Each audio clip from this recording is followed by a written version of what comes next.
What is life if not a series of chemical processes? This phrase from Breaking Bad reminds us that, deep down, even the foods we consume are shaped by invisible but powerful reactions. Bread, cheese, wine, beer, yogurt, kombucha, they are all the result of a process that has shaped human history and transformed cultures around the world. But what exactly is fermentation?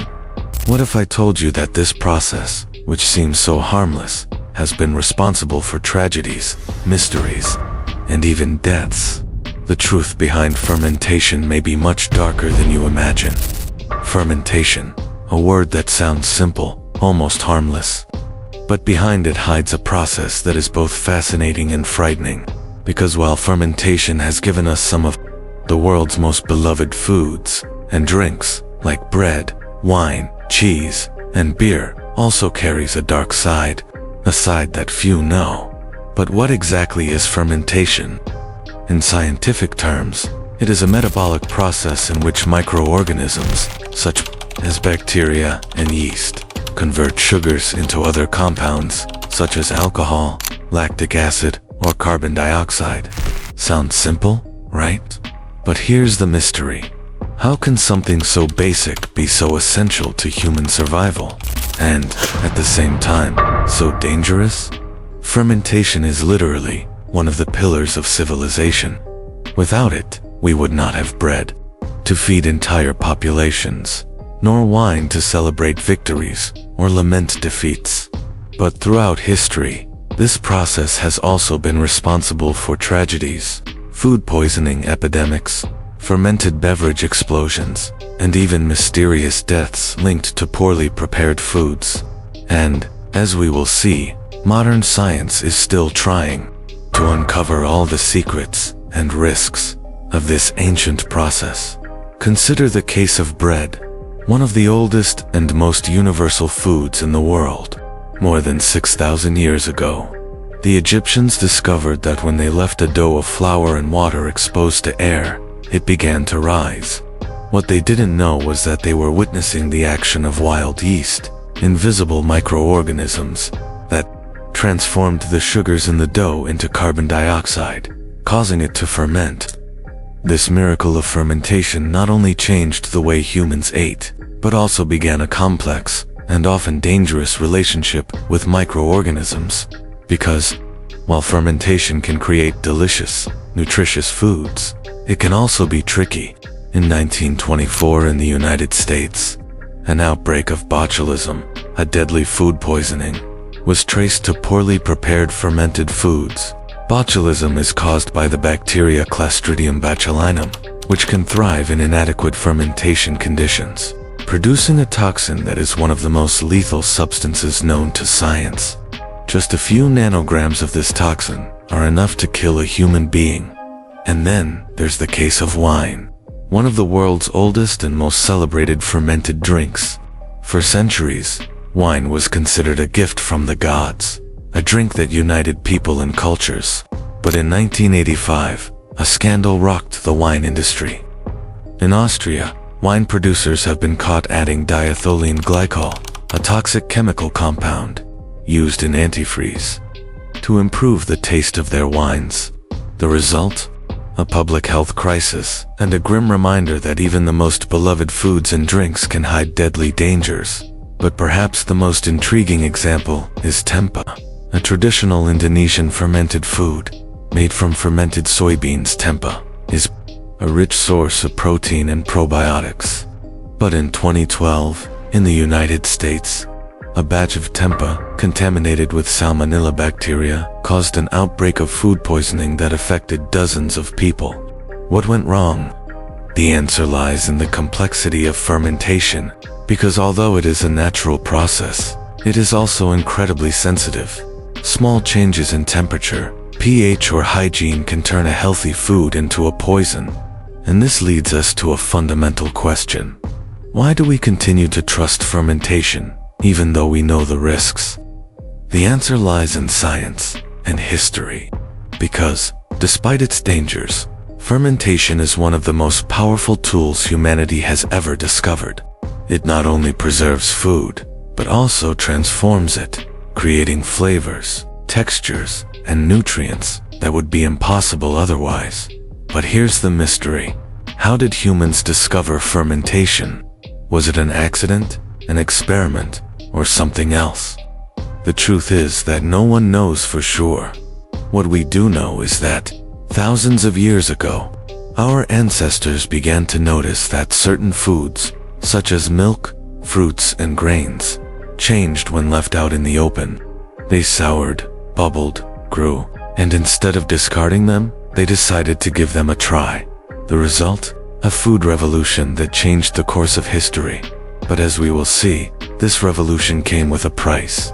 Because while fermentation gave us bread, wine, and cheese, it also gave us botulism, salmonella, and food scandals.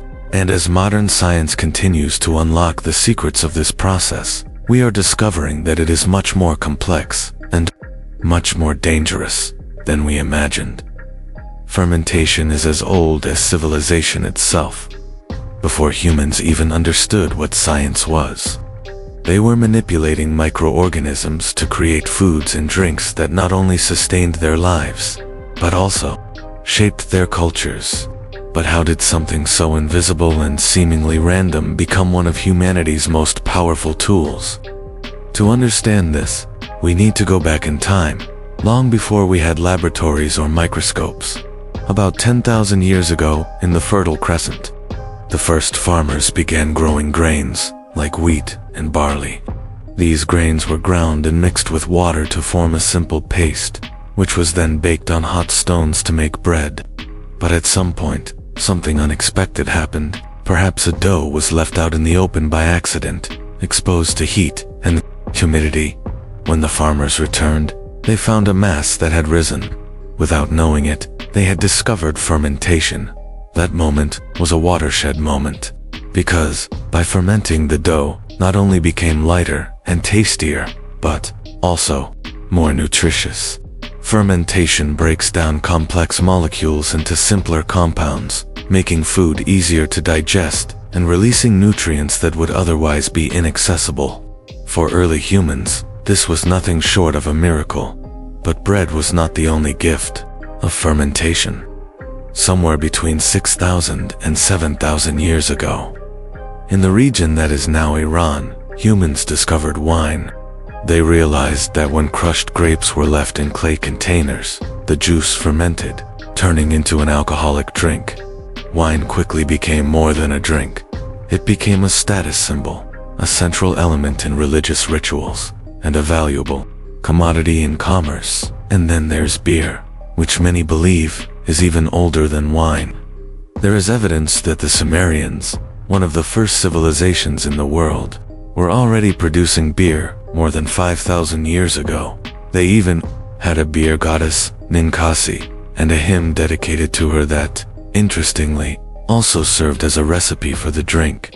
For the Sumerians, beer was not just a drink. It was a liquid food, a source of calories and nutrition in times of scarcity. But fermentation was not limited to the Middle East. In Asia more than 2,000 years ago, the Chinese were fermenting soybeans to create sauces and pastes that not only preserved food, but also added flavor and complexity to meals. Soy sauce, for example, is the result of a complex fermentation that involves fungi, bacteria, and yeast, working together in perfect harmony. In Africa, fermentation was used to preserve milk, turning it into yogurt and cheeses that could be stored for long periods. And in South America, indigenous people fermented cassava to create drinks like chicha, which was used in religious ceremonies and celebrations. But as much as fermentation has been a blessing, it has also brought challenges. Because, without understanding the microorganisms behind the process, humans were essentially playing with invisible forces. Sometimes fermentation worked, creating delicious and safe food, but other times it would go wrong, resulting in spoiled, toxic, or even deadly food. Consider the case of ergot, a fungus that grows on grains like rye. During the Middle Ages, outbreaks of ergot poisoning, known as St. Anthony's fire, devastated entire communities in Europe. The fungus produced chemical compounds that caused hallucinations, seizures, and, in extreme cases, death. Although ergot is not technically part of fermentation, it illustrates the dangers of working with microorganisms without fully understanding them. And then there's the case of natto, a traditional Japanese food made from fermented soybeans. Although it is rich in nutrients and probiotics, natto has a strong smell and a sticky texture that many find unpleasant. This raises an interesting question. Why did humans continue to consume fermented foods, even when they were sometimes difficult to accept? The answer lies in necessity. For our ancestors, fermentation wasn't just a choice, it was a matter of survival. It allowed food to last longer, be transported over long distances, and provide essential nutrients in times of scarcity. But as science advanced, we began to better understand what was happening. In the 17th century, Dutch scientist Antonie van Leeuwenhoek used a rudimentary microscope to observe microorganisms for the first time. He called them animalcules, and although he didn't know exactly what they were, he paved the way for the study of microbiology. In the 19th century, Louis Pasteur, one of the greatest scientists in history, finally solved the mystery of fermentation. He discovered that it was microorganisms, bacteria and yeast, that were responsible for the process. Pasteur not only explained how fermentation worked, but also developed methods to control it, such as pasteurization, which kills unwanted microorganisms in foods and drinks. But even with all of our modern knowledge, fermentation is still, in many ways, a mystery. Because although we can control many aspects of the process, it still depends on natural forces that we cannot always predict. And, as we will see, this can have unexpected and sometimes dangerous consequences. Fermentation, which began as a mysterious and intuitive process, has evolved into something much greater. Today, it is not just an ancient practice. It is a science, an art, and a multi-billion-dollar industry. But how exactly did fermentation go from an accident of nature to one of humanity's greatest successes? It all started with curiosity. In the 19th century, when Louis Pasteur discovered that microorganisms were responsible for fermentation, he opened the door to a new world of possibilities. For the first time, humans began to understand and control the process. This has led to advances that have transformed the way we produce and consume food. Consider the case of bread. For centuries, bakers relied on wild yeast to ferment their doughs. But at the end of the 19th century, scientists began to isolate specific strains of yeast, such as Saccharomyces cerevisiae, which is still used in baking today. This not only made the process more efficient, but also more predictable, allowing for large-scale production of soft, light, and consistent bread. And then there's wine and beer, which have benefited enormously from advances in the science of fermentation. In the early 20th century, scientists began studying how different strains of yeast and bacteria affected the flavor, aroma, and texture of these beverages. This has led to the development of modern winemaking and brewing techniques, which allow producers to create beverages with highly specific flavor profiles. Today, the global wine and beer industry is worth hundreds of billions of dollars, and it's all thanks to fermentation. But perhaps the biggest impact of fermentation is on health. In recent years, scientists have begun to discover that fermented foods are not just delicious. They are also incredibly beneficial for the human body.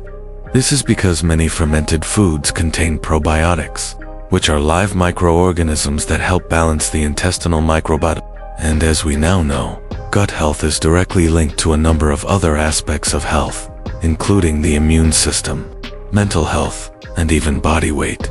Consider the case of yogurt, which is one of the most consumed fermented foods in the world. Studies show that regular consumption of yogurt can help improve digestion, strengthen the immune system, and even reduce symptoms of anxiety and depression. And then there's kimchi, a traditional Korean dish made from fermented vegetables. Rich In probiotics, kimchi has been linked to a number of health benefits, including lowering cholesterol and improving cardiovascular health. But fermentation is not limited to food.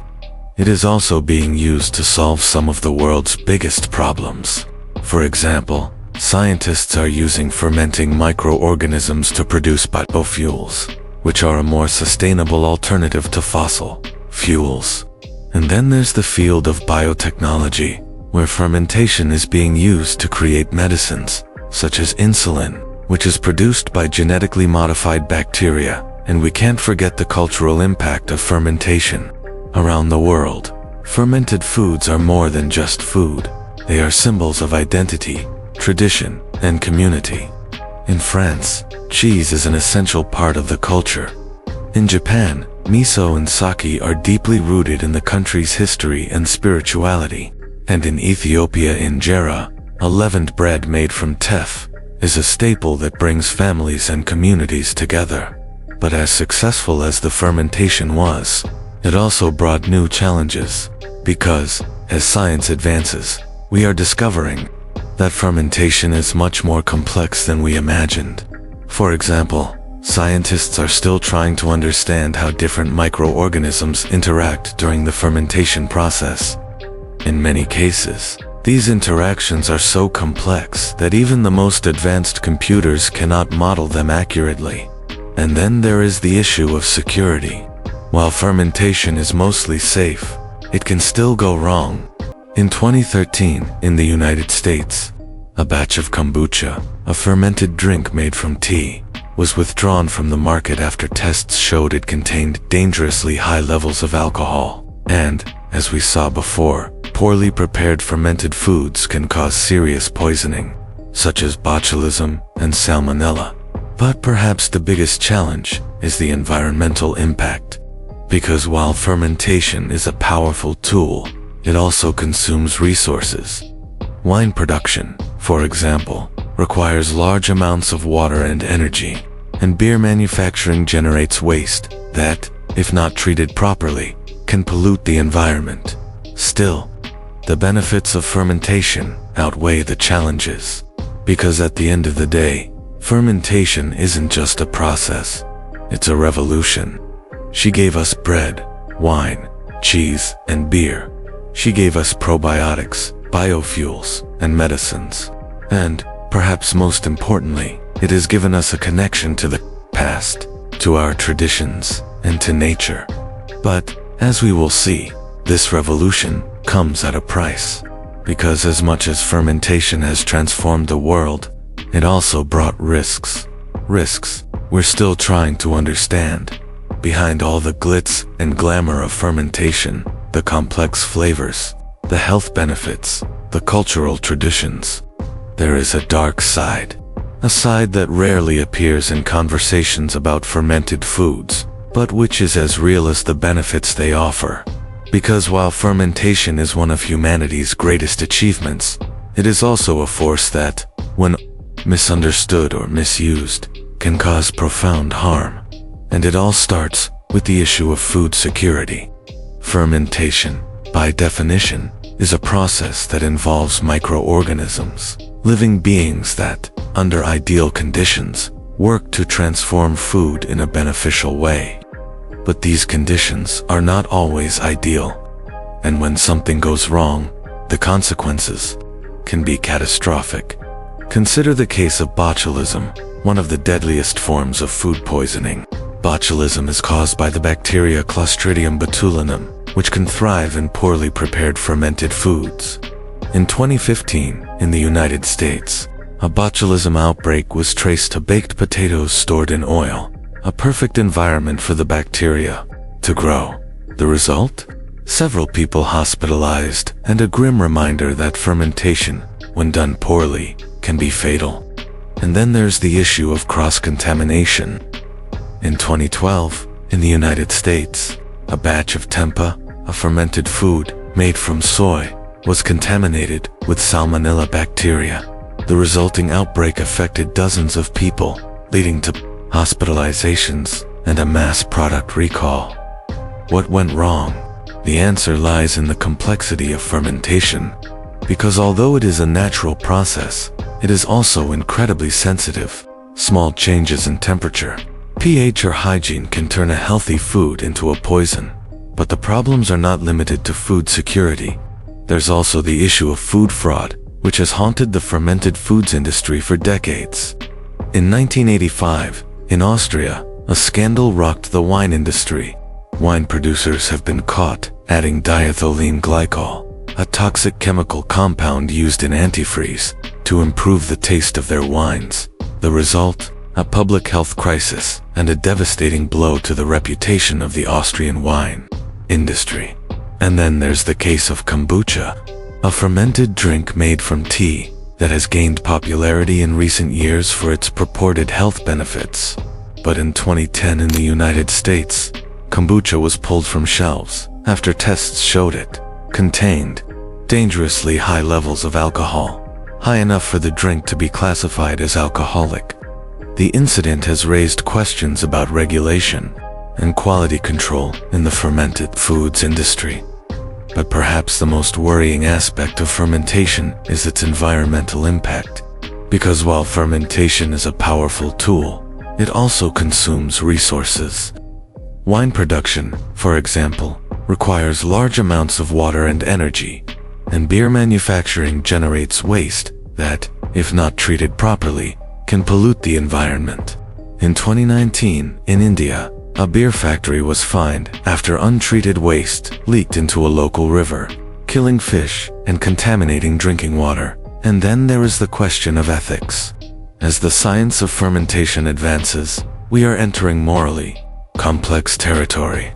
Consider the case of genetically modified foods, which often involve fermentation processes.